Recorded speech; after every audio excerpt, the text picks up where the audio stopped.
Let's take you back to Mpumalanga now, where we've got reporter Lindokuhle Xulu covering the ANC provincial province there. And I was just saying to you, Lindo, that there were some issues of factionalism within the party in the province that were played out in court yesterday. I mean, what are we seeing? What is the tone and the energy around the conference today? Are those issues of factionalism prevalent, or is there a common cause to get a solid list of leaders to run the province in Mpumalanga? There's certainly a common cause, Ropio, I can tell you that much, because after that particular interdict or attempt to interdict this conference was dismissed at court, many of the leaders that are deployed in this province, NEC members, had expressed a sigh of relief, saying that the ANC's processes have been vindicated by, in fact, that judgment. And from there, it was just hit the ground running as the conference continued in terms of some of the nominations that had taken place very late, because the program, I should say, was in fact delayed for about 4 hours. But what had happened after that judgment was that it was simply just business as usual.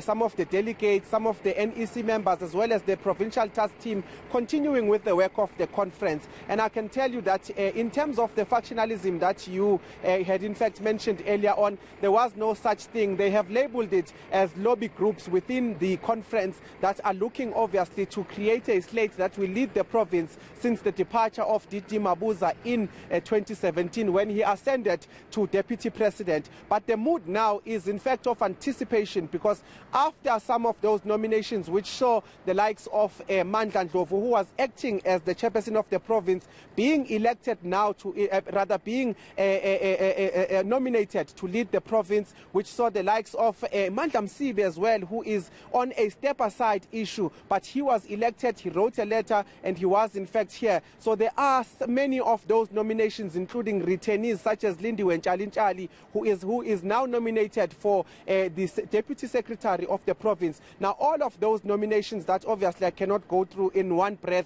can actually now be voted for, because they voted last night, and we understand that what is set to take place in a couple of minutes is the announcement of those results. So in terms of the mood, people are anticipating that their lobby groups will now be able to take over this province, and I can tell you that it was a much contested one, with some of the nominations coming at the 11th hour from the floor, but many people had accepted, and each and every position was in fact contested. And what we are looking forward now is to hear the results in terms of who will actually be on the slate to take the province forward, in terms of some of the renewal that we've been hearing some of the leaders speak about.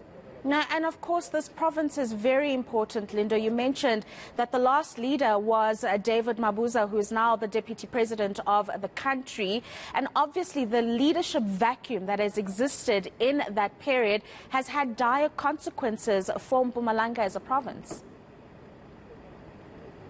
Dire consequences. We've seen cadres fighting among each other. We've seen shootings that are linked to political squabbles within the province. But we've also seen instability in terms of service delivery that opposition parties keep on highlighting every now and then. So there was certainly a lot of squabbles around the political spectrum of things when it comes to Mpumalanga. And the hope for the leadership is that this conference will then unite this province under one leadership, not people that are acting in certain positions, but people who are elected in this rigorous process from the branches to the region, now to the province. So they are in fact hoping that this leadership that will take over will be able to actually lead the province towards that conference that is set to take place in December. But I can tell you that it wasn't for the want of trying, because the province yesterday, through its political report, had said that the reason why they did not sit in the first place was because there were many hurdles. One of them was actually the method of accreditation as well as registering members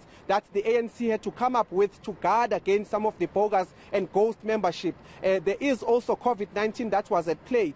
When they tried to actually prepare for this conference, the different variants that came into play also affected them. So there was a lot coming to this point. But I can tell you that in terms of the lobby groups that are involved here, you spoke about the conference that is set to happen in December. There is a lot of anticipation that this leadership that will take over, obviously some of them are aligned to the current sitting president, others are aligned to David Mabuza. We understand the affiliation. So there are those lobby groups within this that, they will definitely determine the outcome of what this province will do in terms of supporting whoever will be standing, not only for the leader of the ANC, but also for other members of the slate. So there's certainly an importance in terms of this province. What the outcome of today will determine the leadership of the province, but it will also determine what stance the leadership takes in terms of the support it will give to those different candidates that will be nominated when it comes to the conference in December.